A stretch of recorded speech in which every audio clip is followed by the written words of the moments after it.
श्रीगणपत्यथर्वशीर्षं हरिः ॐ।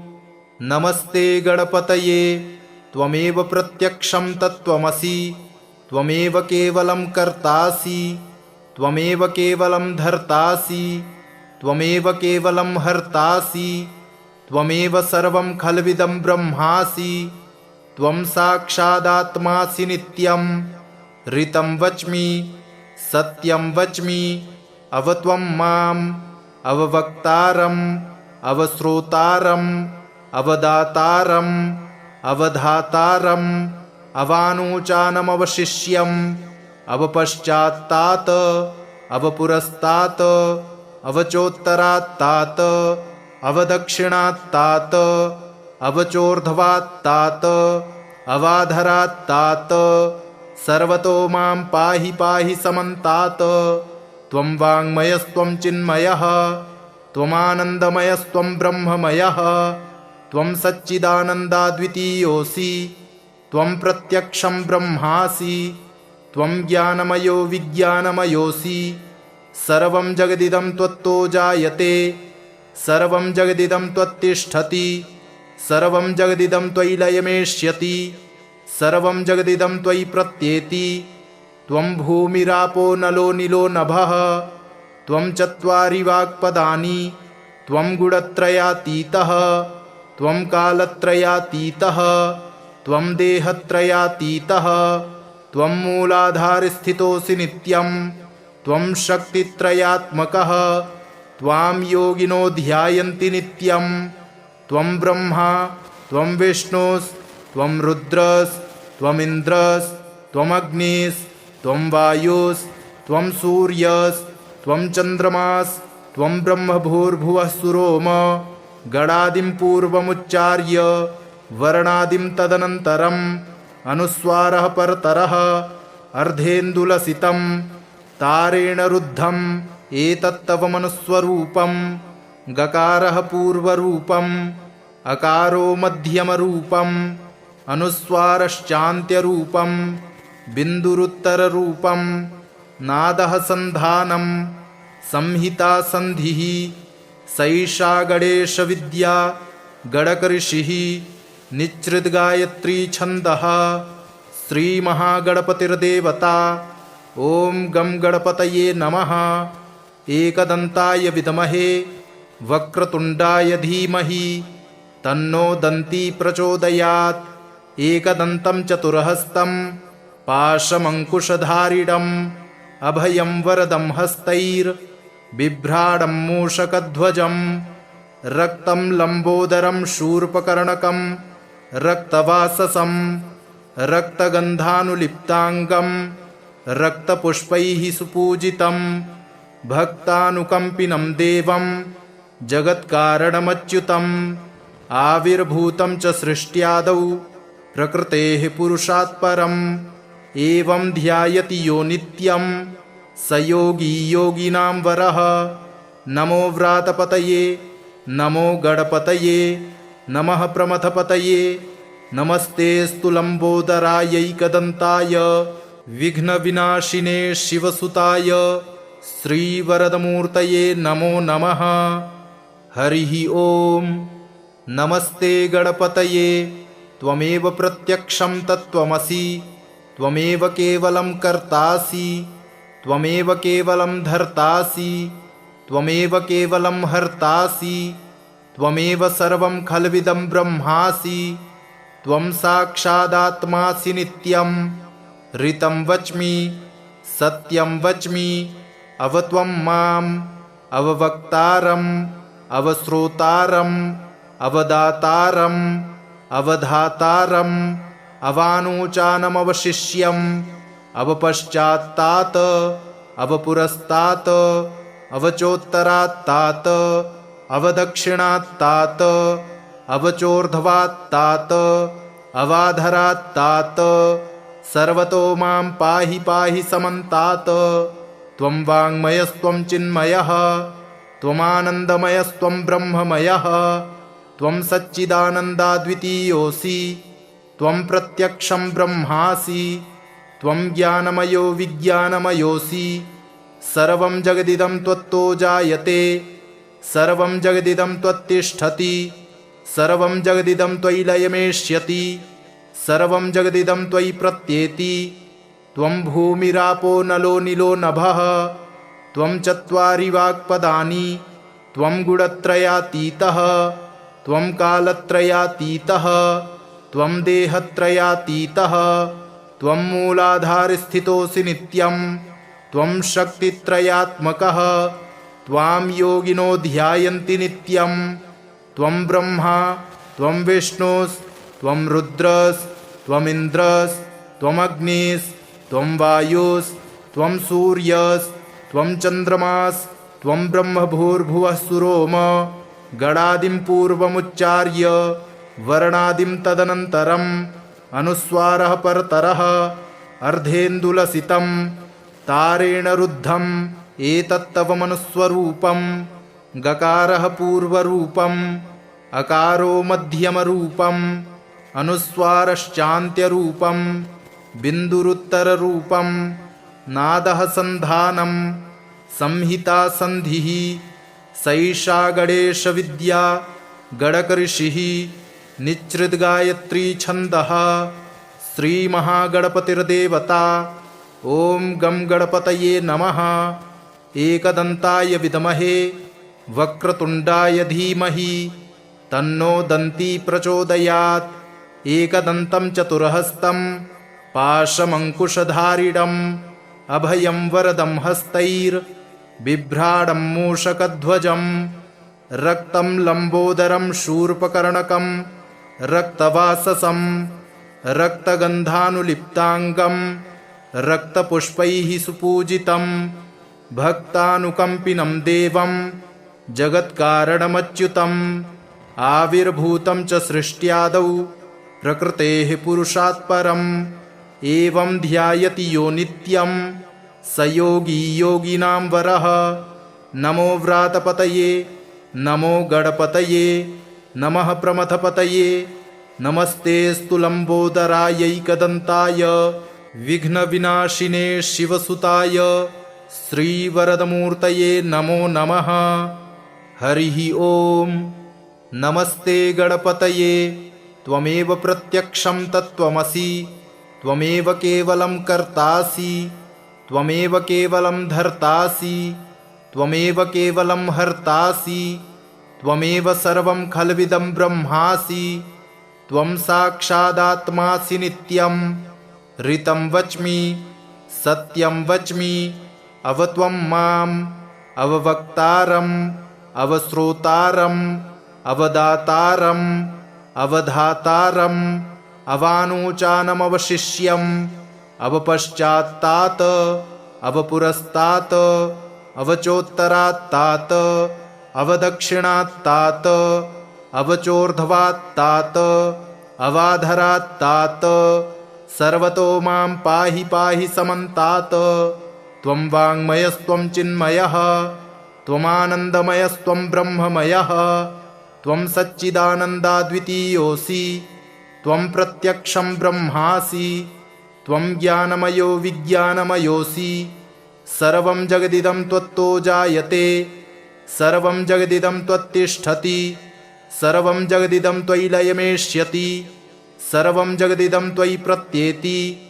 त्वं भूमिरापो नलो नीलो नभः, त्वं चत्वारि वाक्पदानि, त्वं गुणत्रयातीतः, त्वं कालत्रयातीतः, त्वं देहत्रयातीतः, त्वं मूलाधारस्थितोऽसि नित्यं, त्वं शक्तित्रयात्मकः, त्वां योगिनो ध्यायन्ति नित्यं।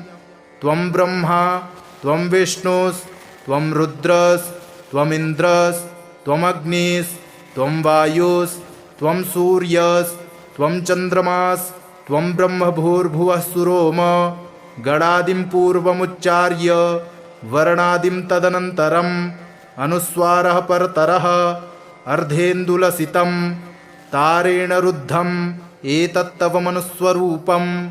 गकारः पूर्वरूपम्, अकारो मध्यमरूपम्, अनुस्वारश्चान्त्यरूपम्, बिन्दुरुत्तररूपम्, नादः सन्धानं, संहिता संधिः सैषा गणेशविद्या गणकऋषिः निच्छृद्गायत्री छन्दः श्रीमहागणपतिर्देवता। ॐ गं गणपतये नमः।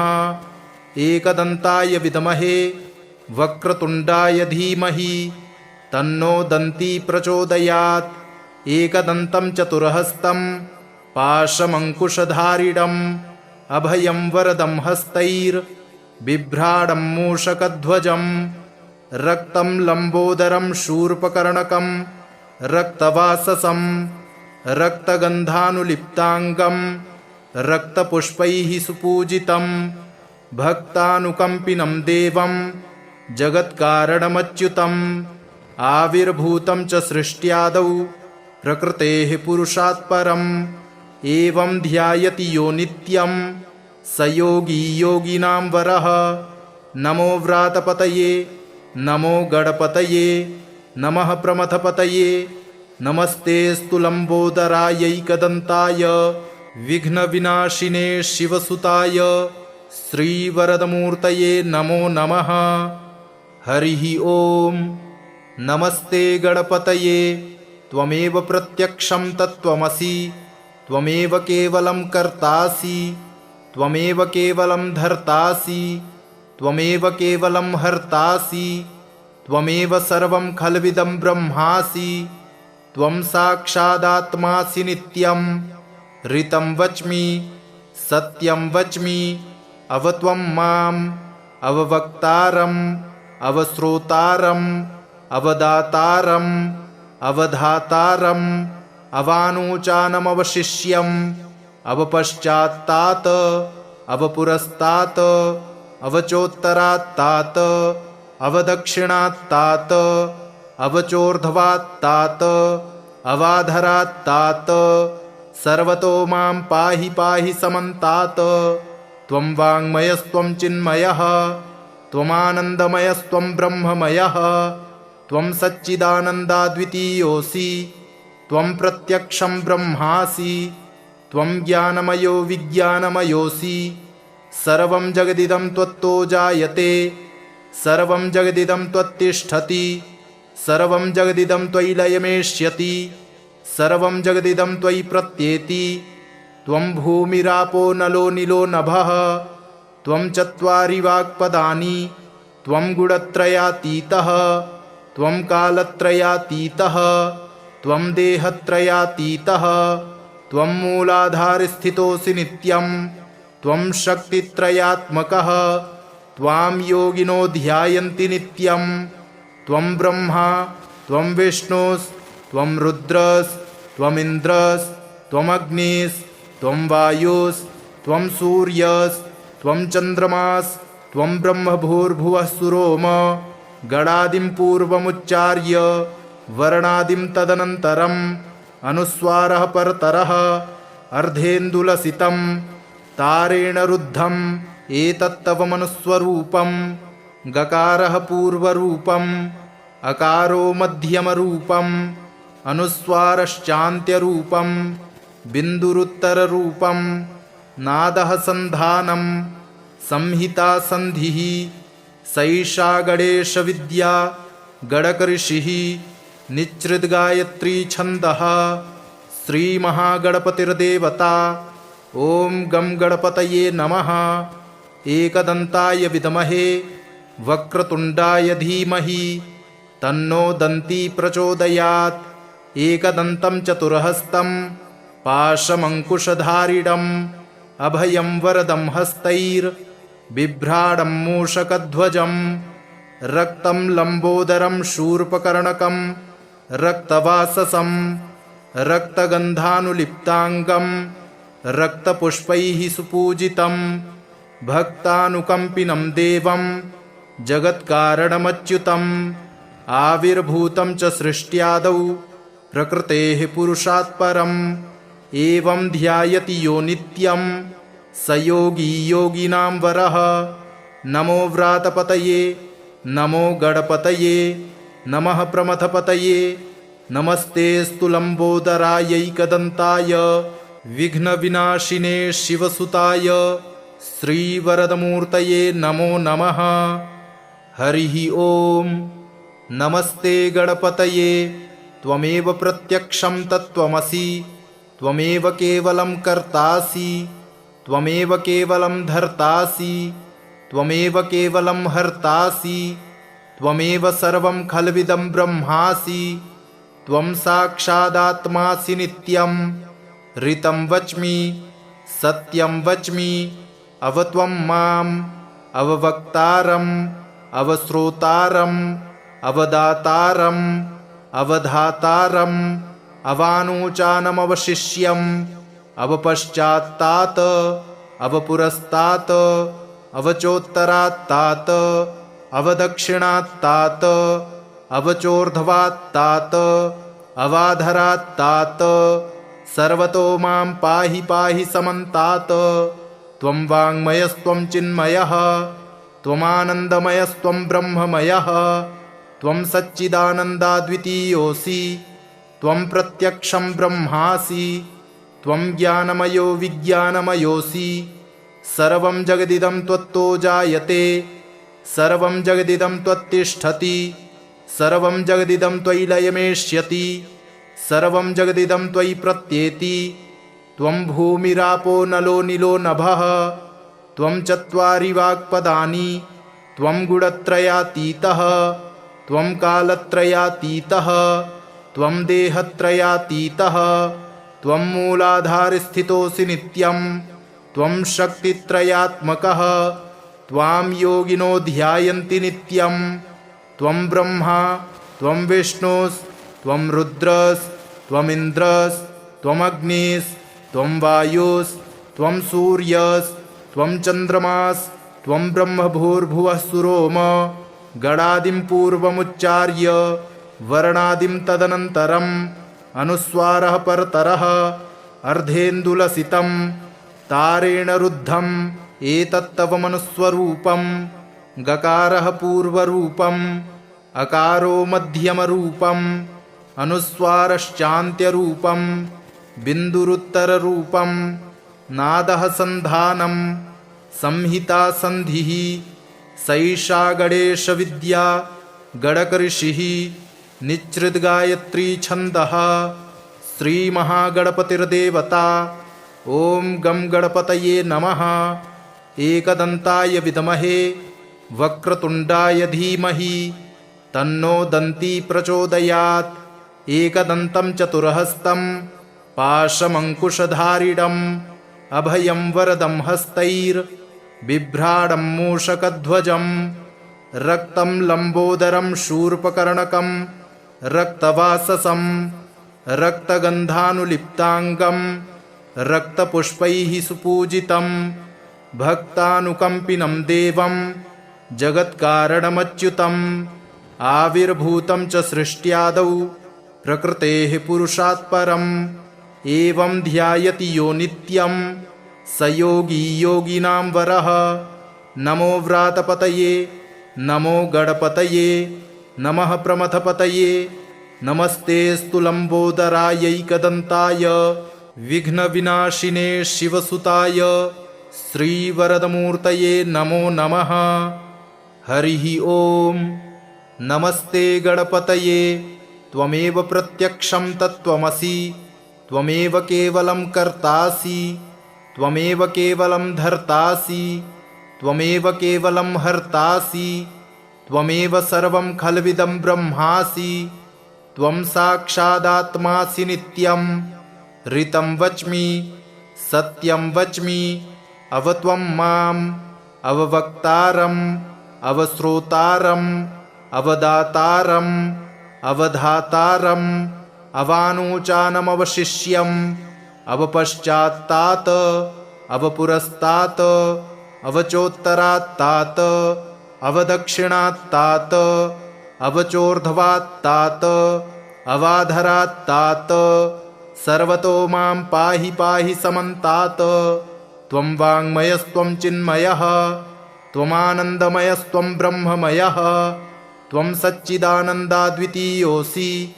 त्वं प्रत्यक्षं ब्रह्मासि। त्वं ज्ञानमयो विज्ञानमयोऽसि।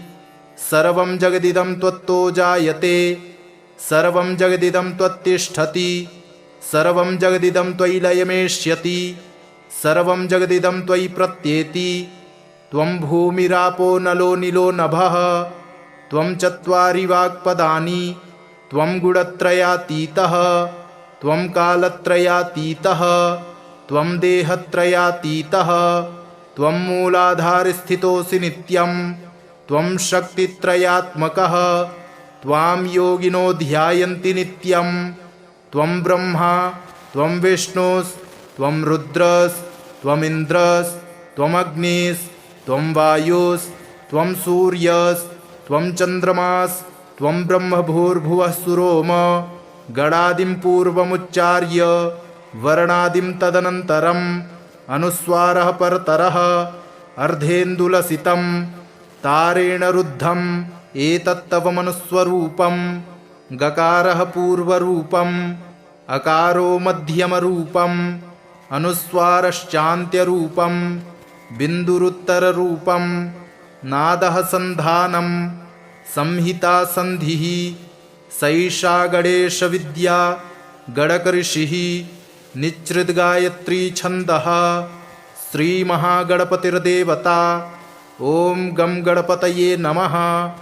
एकदन्ताय विद्महे वक्रतुण्डाय धीमहि तन्नो दन्ती प्रचोदयात्। एकदन्तं चतुर्हस्तं पाशमङ्कुशधारिणम् अभयं वरदं हस्तैर्बिभ्राणं मूषकध्वजम् रक्तं लम्बोदरं शूर्पकर्णकं रक्तवाससं रक्तगन्धानुलिप्ताङ्गं रक्तपुष्पैः सुपूजितं भक्तानुकम्पिनं देवं जगत्कारणमच्युतम् आविर्भूतं च सृष्ट्यादौ प्रकृतेः पुरुषात् परम् एवं ध्यायति यो नित्यं स योगी योगिनां वरः।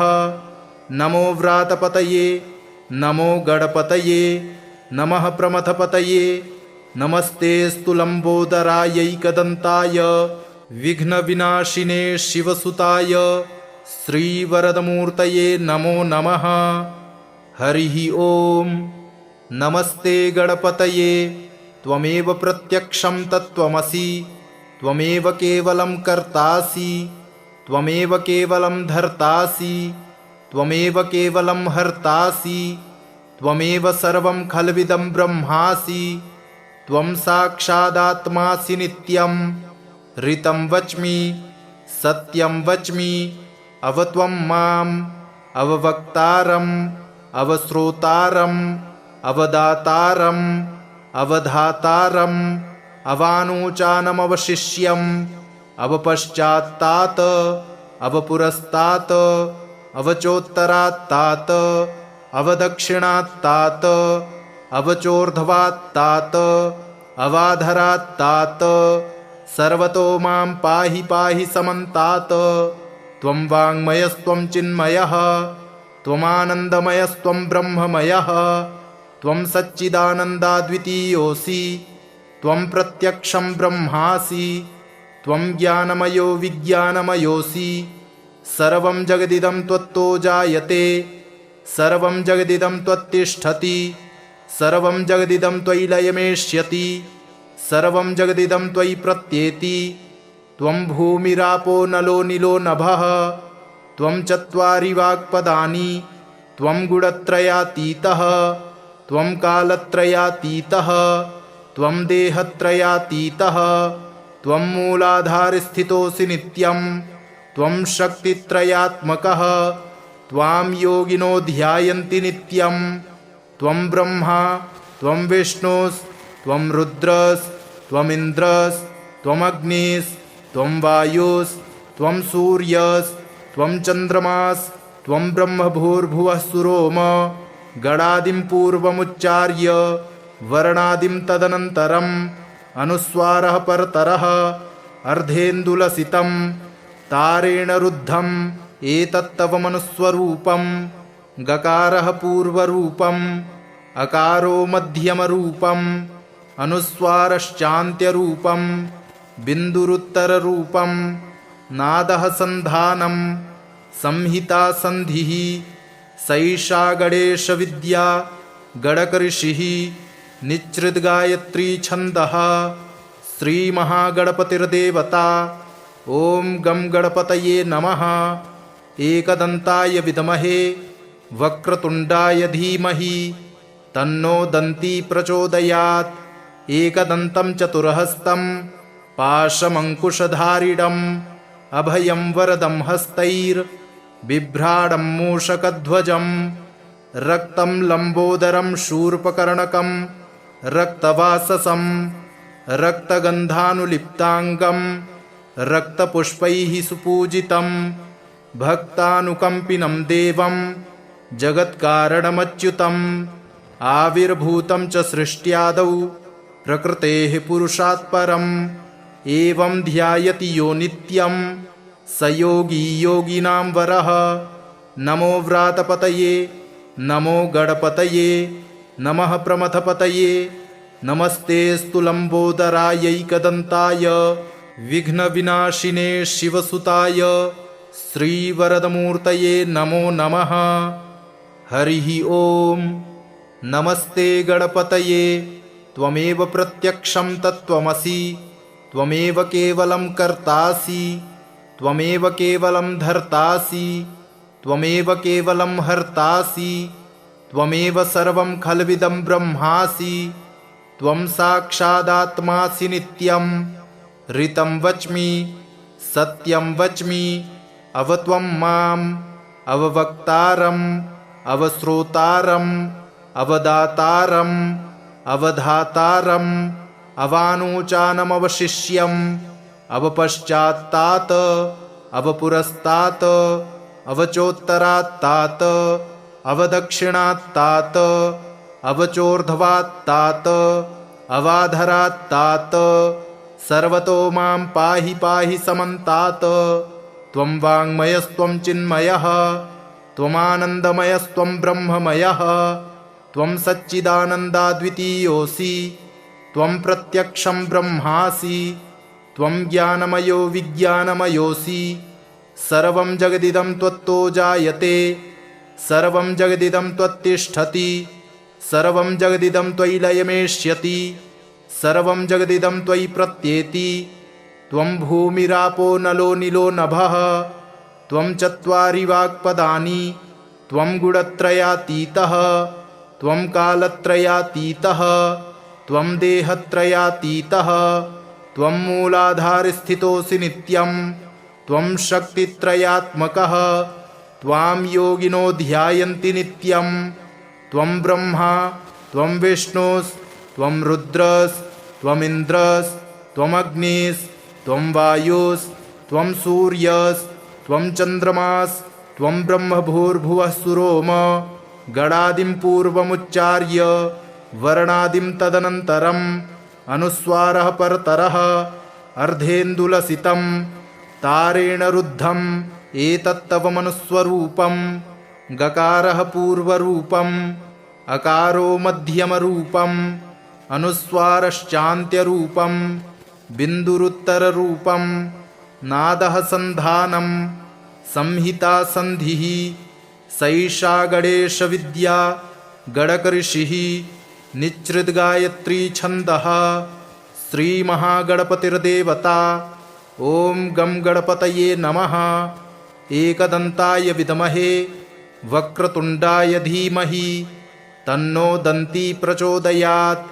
एकदन्तं चतुर्हस्तं पाशमङ्कुशधारिणम् अभयं वरदं हस्तैर्बिभ्राणं मूषकध्वजं रक्तं लम्बोदरं शूर्पकर्णकं रक्तवाससं रक्तगन्धानुलिप्ताङ्गं रक्तपुष्पैः सुपूजितं भक्तानुकम्पिनं देवं जगत्कारणमच्युतम् आविर्भूतं च सृष्ट्यादौ प्रकृतेः पुरुषात् परम् एवं ध्यायति यो नित्यं स योगी योगिनां वरः। नमो व्रातपतये नमो गणपतये नमः प्रमथपतये नमस्तेऽस्तु लम्बोदरायैकदन्ताय विघ्नविनाशिने शिवसुताय श्रीवरदमूर्तये नमो नमः। हरिः ओम्। नमस्ते गणपतये। त्वमेव प्रत्यक्षं तत्त्वमसि। त्वमेव केवलं कर्तासि। त्वमेव केवलं धर्तासि। त्वमेव केवलं हर्तासि। त्वमेव सर्वं खल्विदं ब्रह्मासि। त्वं साक्षादात्मासि नित्यं। ऋतं वच्मि सत्यं वच्मि। अवत्वं माम् अववक्तारम् अवश्रोतारम् अवदातारम् अवधातारम् अवानोचानमवशिष्यम् अवपश्चात्तात् अवपुरस्तात् अवचोत्तरात्तात् अवदक्षिणात्तात् अवचोर्ध्वात्तात् अवाधरात्तात् सर्वतो मां पाहि पाहि समन्तात्। त्वं वाङ्मयस्त्वं चिन्मयः त्वमानन्दमयस्त्वं ब्रह्ममयः। त्वं सच्चिदानन्दाद्वितीयोऽसि। त्वं प्रत्यक्षं ब्रह्मासि। त्वं ज्ञानमयो विज्ञानमयोऽसि। सर्वं जगदिदं त्वत्तो जायते। सर्वं जगदिदं त्वत्तिष्ठति। सर्वं जगदिदं त्वयि लयमेष्यति। सर्वं जगदिदं त्वयि प्रत्येति। त्वं भूमिरापो नलो निलो नभः। त्वं चत्वारि वाक्पदानि। त्वं गुणत्रयातीतः। त्वं कालत्रयातीतः। त्वं देहत्रयातीतः। त्वं मूलाधारस्थितोऽसि नित्यं। त्वं शक्तित्रयात्मकः। त्वां योगिनो ध्यायन्ति नित्यं। त्वं ब्रह्मा त्वं विष्णुस्त्वं रुद्रस्त्वमिन्द्रस् त्वमग्निस् त्वं वायुस्त्वं सूर्यस्त्वं चन्द्रमास् त्वं ब्रह्मभूर्भुवः सुरोम। गणादिं पूर्वमुच्चार्य वर्णादिं तदनन्तरम् अनुस्वारः परतरः अर्धेन्दुलसितं तारेण रुद्धम् एतत्तव मनुस्वरूपं। गकारः पूर्वरूपम् अकारो मध्यमरूपम् अनुस्वारश्चान्त्यरूपं बिन्दुरुत्तररूपं। नादः सन्धानं संहिता सन्धिः। सैषा गणेशविद्या गणकऋषिः निच्छृद्गायत्री छन्दः। श्रीमहागणपतिर्देवता। ॐ गं गणपतये नमः। एकदन्ताय विद्महे वक्रतुण्डाय धीमहि तन्नो दन्ती प्रचोदयात्। एकदन्तं चतुर्हस्तं पाशमङ्कुशधारिणम् अभयं वरदं हस्तैर्बिभ्राणं मूषकध्वजम्। रक्तं लम्बोदरं शूर्पकर्णकं रक्तवाससं रक्तगन्धानुलिप्ताङ्गं रक्तपुष्पैः सुपूजितं। भक्तानुकम्पिनं देवं जगत्कारणमच्युतम्। आविर्भूतं च सृष्ट्यादौ प्रकृतेः पुरुषात् परम्। एवं ध्यायति यो नित्यं स योगी योगिनां वरः। नमो व्रातपतये नमो गणपतये नमः प्रमथपतये। नमस्तेऽस्तु लम्बोदरायैकदन्ताय विघ्नविनाशिने शिवसुताय श्रीवरदमूर्तये नमो नमः। हरिः ओम्। नमस्ते गणपतये। त्वमेव प्रत्यक्षं तत्त्वमसि। त्वमेव केवलं कर्तासि। त्वमेव केवलं धर्तासि। त्वमेव केवलं हर्तासि। त्वमेव सर्वं खल्विदं ब्रह्मासि। त्वं साक्षादात्मासि नित्यं। ऋतं वच्मि सत्यं वच्मि। अवत्वं माम् अववक्तारम् अवश्रोतारम् अवदातारम् अवधातारम् अवानोचानमवशिष्यम् अवपश्चात्तात् अवपुरस्तात् अवचोत्तरात्तात् अवदक्षिणात्तात् अवचोर्ध्वात्तात् अवाधरात्तात् सर्वतो मां पाहि पाहि समन्तात्। त्वं वाङ्मयस्त्वं चिन्मयः त्वमानन्दमयस्त्वं ब्रह्ममयः। त्वं सच्चिदानन्दाद्वितीयोऽसि। त्वं प्रत्यक्षं ब्रह्मासि। त्वं ज्ञानमयो विज्ञानमयोऽसि। सर्वं जगदिदं त्वत्तो जायते, सर्वं जगदिदं त्वत्तिष्ठति, सर्वं जगदिदं त्वयि लयमेष्यति, सर्वं जगदिदं त्वयि प्रत्येति। त्वं भूमिरापो नलो निलो नभः, त्वं चत्वारि वाक्पदानि, त्वं गुणत्रयातीतः, त्वं कालत्रयातीतः, त्वं देहत्रयातीतः, त्वं मूलाधारस्थितोऽसि नित्यं, त्वं शक्तित्रयात्मकः, त्वां योगिनो ध्यायन्ति नित्यं।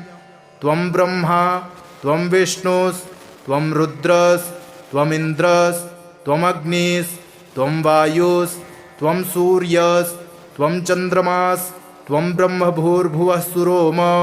गणादिं पूर्वमुच्चार्य वर्णादिं तदनन्तरम् अनुस्वारः परतरः अर्धेन्दुलसितं तारेण रुद्धम् एतत्तव मनुस्वरूपं। गकारः पूर्वरूपम्, अकारो मध्यमरूपम्, अनुस्वारश्चान्त्यरूपम्, बिन्दुरुत्तररूपम्, नादः सन्धानं, संहिता सन्धिः। सैषा गणेशविद्या गणकऋषिः निच्छृद्गायत्री छन्दः। श्रीमहागणपतिर्देवता। ॐ गं गणपतये नमः।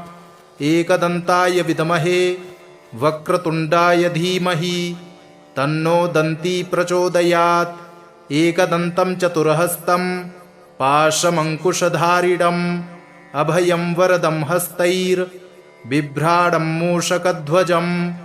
रक्तं लम्बोदरं शूर्पकर्णकं रक्तवाससं रक्तगन्धानुलिप्ताङ्गं रक्तपुष्पैः सुपूजितं। भक्तानुकम्पिनं देवं जगत्कारणमच्युतम्। आविर्भूतं च सृष्ट्यादौ प्रकृतेः पुरुषात् परम्। एवं ध्यायति यो नित्यं स योगी योगिनां वरः। नमो व्रातपतये नमो गणपतये नमः प्रमथपतये। नमस्तेऽस्तु लम्बोदरायैकदन्ताय विघ्नविनाशिने शिवसुताय श्रीवरदमूर्तये नमो नमः। हरिः ॐ। नमस्ते गणपतये।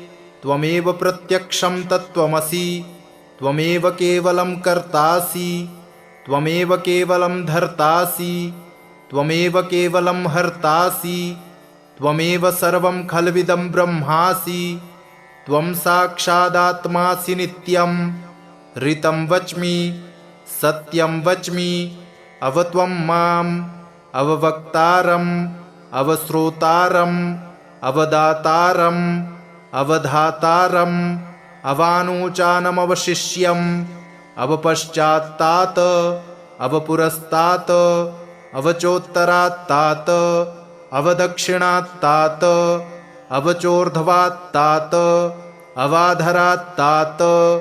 सर्वतो मां पाहि पाहि समन्तात्। त्वं वाङ्मयस्त्वं चिन्मयः, त्वमानन्दमयस्त्वं ब्रह्ममयः। त्वं सच्चिदानन्दाद्वितीयोऽसि, त्वं प्रत्यक्षं ब्रह्मासि, त्वं ज्ञानमयो विज्ञानमयोऽसि। सर्वं जगदिदं त्वत्तो जायते, सर्वं जगदिदं त्वत्तिष्ठति, सर्वं जगदिदं त्वयि लयमेष्यति, सर्वं जगदिदं त्वयि प्रत्येति। त्वं भूमिरापो नलो निलो नभः, त्वं चत्वारि वाक्पदानि, त्वं गुणत्रयातीतः, त्वं कालत्रयातीतः, त्वं देहत्रयातीतः, त्वं मूलाधारस्थितोऽसि नित्यं, त्वं शक्तित्रयात्मकः, त्वां योगिनो ध्यायन्ति नित्यं। त्वं ब्रह्मा त्वं विष्णुस्त्वं रुद्रस्त्वमिन्द्रस्त्वमग्निस्त्वं वायुस्त्वं सूर्यस्त्वं चन्द्रमास्त्वं ब्रह्म भूर्भुवः सुरोम। गणादिं पूर्वमुच्चार्य वर्णादिं तदनन्तरम् अनुस्वारः परतरः अर्धेन्दुलसितं तारेण रुद्धम् एतत्तव मनुस्वरूपं।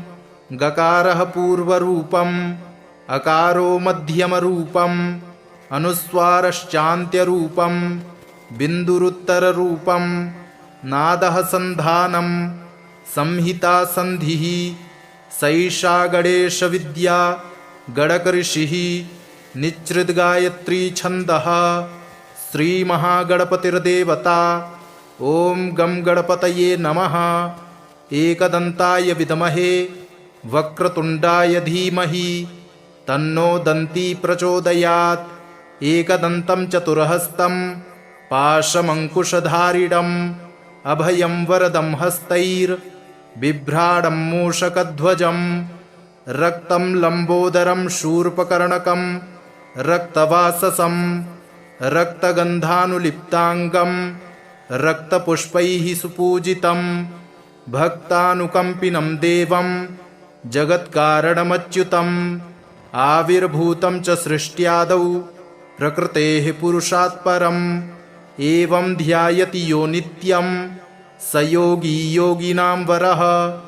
नमो व्रातपतये नमो गणपतये नमः प्रमथपतये नमस्तेऽस्तु लम्बोदरायैकदन्ताय विघ्नविनाशिने शिवसुताय श्रीवरदमूर्तये नमो नमः। इति श्रीगणपत्यथर्वशीर्षं सम्पूर्णम्।